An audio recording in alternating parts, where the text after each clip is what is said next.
Supreme court స్పష్టంగా రాష్ట్ర ప్రభుత్వం పద్ధతి బాగలేదు అన్నట్టు సుప్రీంకోర్టు 3ను చూస్తే కేంద్రం తరపు నుంచి ఒక దర్యాప్తు జరగాలి అన్న విధంగా ఉంది. దీన్ని కాంగ్రెస్ పార్టీ స్వాగతిస్తుంది. మేము మొదటి నుంచి అసలు సిబిఐ ఎంక్వైరీ కావాలి అని అడిగిందే మేము కాంగ్రెస్ పార్టీ. సిబిఐ ఎంక్వైరీ దీంట్లో జరగాలి అని మేము కేంద్ర ప్రభుత్వానికి లేఖ రాశాం. ఆ తర్వాత గవర్నర్ గారిని కూడా కలిసాం. సిబిఐ ఎంక్వైరీ కావాలి అని ఆయనను కోరాం.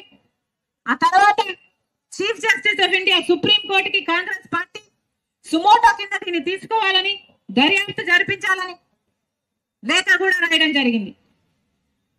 ఈరోజు ఇవన్నీ పరిగణలోకి తీసుకొని సుప్రీంకోర్టు ఈరోజు అనుకూలంగా చంద్రబాబు గారి సిట్టు మీద నమ్మకం లేదు, దర్యాప్తు కేంద్ర స్థాయిలో జరగాలి అన్న రీతిలో సుప్రీంకోర్టు స్పందిస్తుంది అని ఆశిస్తూ మళ్ళీ ఒకసారి గుర్తు చేస్తున్నా, మేము కూడా ఇది వరకు ఈ మతాన్ని రాజకీయాలకు వాడొద్దండి అని సుప్రీంకోర్టు ఈ రోజు చెప్పిన మాటే మేము గత కొన్ని రోజులుగా చెప్పుకుంటూ వచ్చాం. చంద్రబాబు గారేమో లడ్డూని అడ్డం పెట్టుకొని శాంతి పూజలు చేస్తున్నారు. పవన్ కళ్యాణ్ గారేమో ప్రాయశ్చిత దీక్షలు అంటున్నారు. జగన్మోహన్ రెడ్డి గారేమో ఏంటది ప్రక్షాళన పూజలు అంటున్నారు. ఇలా ఒక్కొక్కరు వెరైటీగా ఒక్కొక్క పేర్లు పెట్టుకొని మతాన్ని కూడా రాజకీయాన్ని చేయడం కాంగ్రెస్ పార్టీ పూర్తిగా ఖండించింది. అదే విషయాన్ని ఈరోజు మళ్ళీ సుప్రీంకోర్టు కూడా చెప్పింది. సుప్రీంకోర్టు తీర్పు ఎప్పుడు వస్తుందా అని మేము కూడా ఎదురు చూస్తున్నాం. త్వరలోనే కేంద్ర స్థాయిలో దర్యాప్తుకు సుప్రీంకోర్టు ఆదేశిస్తుందని మనస్ఫూర్తిగా ఆశిస్తుంది కాంగ్రెస్ పార్టీ.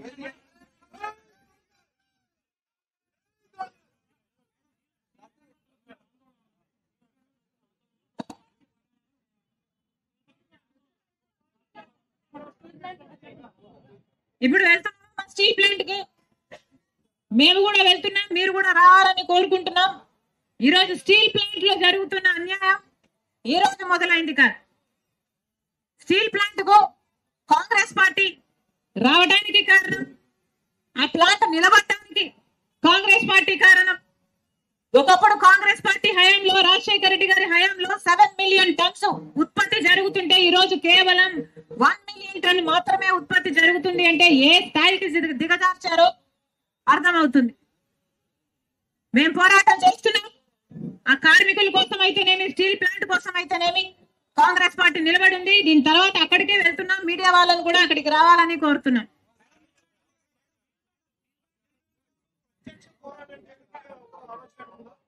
అవసరమైతే అది కూడా చేస్తాం. Why not?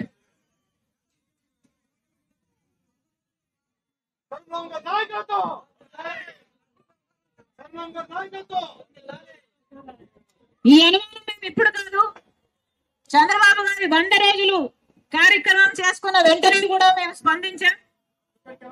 మీరు ఎందుకని ఎన్ని నెలలు గమనున్నారు రిపోర్టు మీ చేతుల్లో పెట్టుకొని 100 రోజులు మీ పరిపాలన సూపర్ 6 మీరు అమలు చేయలేదు కాబట్టి ఆ తప్పుని కప్పిపుచ్చుకోవడానికి లడ్డు వ్యవహారాన్ని తీసుకొస్తున్నారా చంద్రబాబు గారు అని మొదట ప్రశ్నించింది కూడా మేమే.